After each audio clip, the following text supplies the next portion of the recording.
Hi, I'm Dr. Sara Wasserbauer, and those of you who know me or who watch my videos know that I'm a huge skeptic, and you should be, because hair loss patients are very vulnerable. We're emotionally vulnerable because we just would pay anything to get our hair back, and people know that. So you got to be careful what you go out there and buy. Now, in the beginning of my career, I was highly, highly skeptical of red light therapy.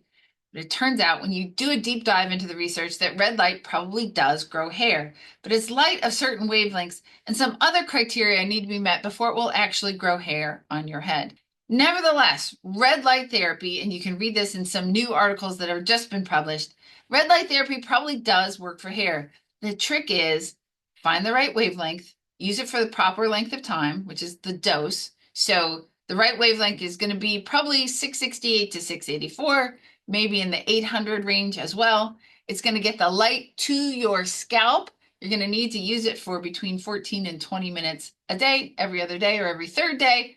And that will probably help your hair. Now, if you have darker skin tones, there's some issues with that. If you have really miniaturized hair, there's also some issues with that. But red light therapy doesn't really have any side effects, and it can work really well multiplying with a bunch of the other therapies like minoxidil, finasteride, any of these other therapies, even surgery, red light therapy works very well with.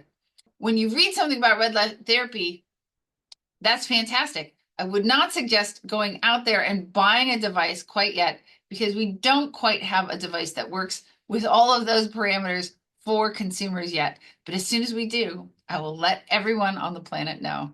Have a great day and good luck with your hair growth.